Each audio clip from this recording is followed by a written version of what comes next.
Coco? I don't know. She just said whatever came to her mind. I had a bunch of other weird names that aren't even really pronounceable. But, I don't know. I think maybe I always had chocolate on my face. But, Do you know, or? mm-mm. And why was your name Rosie then? I was, it's a derivative, I think, from my middle name. And she just, I don't know why. No, you didn't ask her? She just, when her nicknames are just all intuitive. Okay. And that's why you decided to call it CocoRosie. Mm-hmm. Okay. I read that your father was a priest. Is it true? A shaman priest or? Self-proclaimed. Self-proclaimed. Okay. But maybe they all are, right? I don't know. I don't know how... Well, did he do, some... He did a lot He did some stuff. Yeah, he does stuff. Still to this day. He's doing stuff. Can you explain maybe a little bit more? You know, I don't know, that might be going a little too far. I went into, like, classical music. And she maybe kind of went more into hip-hop. And, we definitely share so much in common aesthetically, but we took completely different adventures until just the last couple of years, and since then we've been really sharing the wealth of our experiences with each other. And do you still remember the first time that she arrived in Paris to visit you? Can you describe it? I can't remember very well. It was so hazy. It was a very dreamy experience. It was just completely spontaneous, and I guess I had to be very much so in the moment. And she arrived and walked in the door and just never left, and it was like a foggy dream. Just weird. And what was the first song that you recorded together? Madonna. And how is it a special song for you now, or is it just the first that you did together? Or? What about Word to the Crow? Okay, here's the truth. Right before we recorded Madonna, which is actually the first song, there was this like large series of songs that we recorded all at once, without stopping the recording machine, one song after another, all improv based. And it was a little mini record that preceded the record. It's called Word to the Crow. And it's like all rap, all a cappella, all rap, and beatboxing, all live. And it's like the most psychotic thing you'll ever probably hear in your life. And that's the like psychotic magic that kind of sprung out of us. And it was right after that big amazing mess that we thought, hey, let's do some more, I guess. Hey. Which came out different, but it started with that kind of strange explosion. Okay. How do your songs come about? Is there one way? One person starts, or one has an idea and works it out and then brings it to the other, or? Mm-hmm. No, there's not one way. No? It's different with each song. And if there is a process that connects, like, all of our working, it's the process of being very sensitive and trying to listen to greater forces around us, forces of nature and forces of the celestial, from the celestial realm, and forces within us, and just trying to be sensitive to the groove, you know what I'm saying? But isn't it hard being sensitive around other people? I mean, We don't work. While making music, or Yeah, we don't. We're usually alone when we make music. Yeah. so it's hard. To make music around other people. Yeah, I mean being sensitive, let's say. There's a few people, and those are the people that we have invited into our record and who like we play with.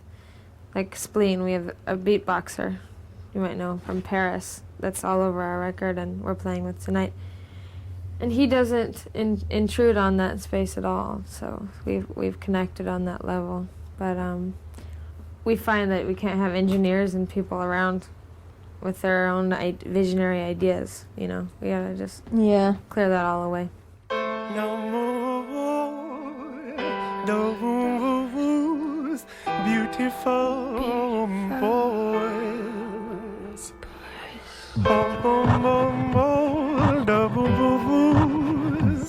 Beautiful boys. But illegitimately to our hearts. How was it to work with him? Divine. Why? Oh, I don't like these whys. Well,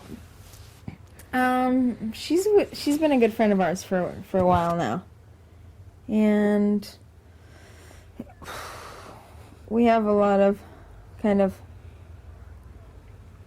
I don't know, we have a lot of things in common, a lot of like spiritual things in common, and it's like coming home when we're together. Well, I really love this new CocoRosie record. It's called Noah's Ark. It's really beautiful, and there's this one song on it, Noah's Ark, which is, I think, one of my favorite songs in the world. And why? What makes it so really, special? it's very beautiful, and it's so original. I think those girls are really on the freshest wave of new ideas and new ways to think about things. Why did you call this album Noah's Ark? Your guess is as good as ours. Do you actually believe it exists?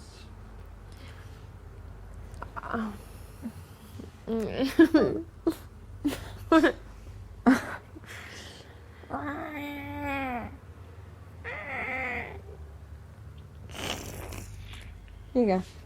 So we believe it exists. It's just, you know, it's a story. It's a story of rejection. Noah's Ark for us is just a sad story. Story of selection. Discrimination. And so we wanted to create our own refugee sort of camp for other dejected creatures of the universe.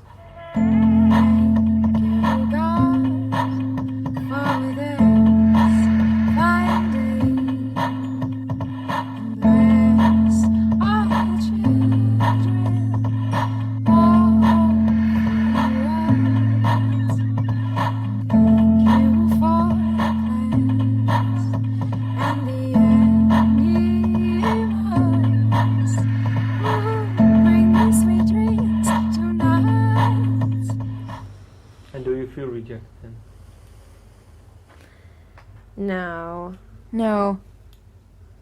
But something in us feels the impulse to open our hearts, you know. And To the rejected. Yeah. Mhm. But because there's another song on the album, it's called Armageddon. Mm. So, Armageddon, Noah's Ark, It's just a crazy. Judgment's Day. It's a crazy coincidence. Armageddon isn't about the end of the world. It's about the end of the spirituality of the individual, and it's like already happened according to this song. It's like the song's about a man who's like having this epiphany, but his epiphany is just how to have material success. So it's like it's already happened. So that may be the end of the world, and if people lose their spirituality. Yeah, it's the end of it. certain, reality. certain. I don't know what the word is. And what do you think of the term free folk? That's because you're labeled it now free folk. What do you think of it? You can say it now for once and for all on the camera.